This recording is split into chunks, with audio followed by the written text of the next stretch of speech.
Good morning mga sangkay, physical fitness activities muna tayo. Kumuha nga ako nitong dumbbell tapos ay trinay kong buhat-buhat. Pero yung magaan lang muna to, tag 5 kilos. Pero bago natin gawin yung mga buhat-buhat mga sangkay, maganda yung mayroon muna tayong stretching muna sa kamay hanggang sa paa. Yan ang ginagawa nating warm up mga sangkay bago tayo magbuhat-buhat. Yan ay para hindi napupwersa din yung katawan natin. Baga, gisingin muna natin yung mga natutulog na mga ugat-ugat. Tapos, ayan, buhat na tayo nito. Sa umpisa, magagaan muna, maliliit na dumbbells. Tapos, habang tumatagal, ay bubuhat na rin tayo ng medyo mabigat-bigat. Marami din akong mga kasama doon sa likod mga sangkay. Nag-gym din sila.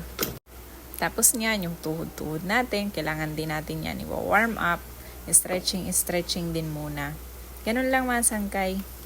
Kahit naman hindi na sa gym ginagawa ko ito, mga stretching, pagising sa umaga o kahit sa hapon, lalo na kapag na malapit na matulog sa gabi para kumbaga pinapagod natin muna yung sarili natin para restful naman. Tapos ito nga, medyo pabigat yung binubuhat-buhat ko. Pagkatapos, sinisingitan ko ulit ng stretching para pabalik-balik lang. Stretching, buhat. Yan na rin ang pinakapahinga ko habang bubuhat. Tapos ay lumipat nga ako dito sa ibang mga bubuhatin na ito, barbell. Ito naman mahaba yung hawakan. Maliit lang muna pero medyo mabigat na rin ito mga sangkay. Actually, yung hawakan palang mabigat na siya. Then, meron siyang pambalanse sa magkabilang dulo na mga bakal din, 10 kilos, 20 kilos, ganun lang mga sangkay. Tapos ayan nga, nakailang buhat pa lang ako, na siya, mabigat din siya.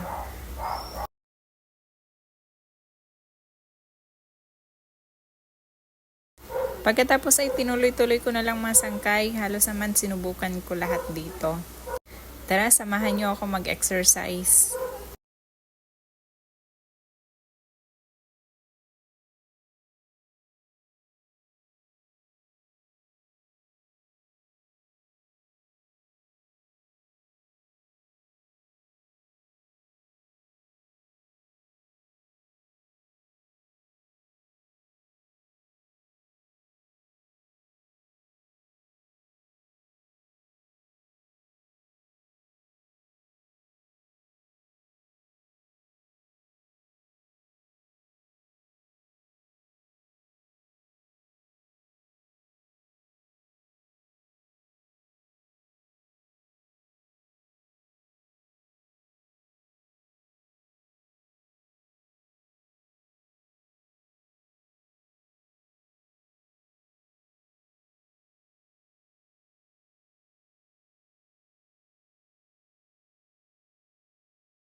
Ayun lang mga sangkay, salamat sa panonood.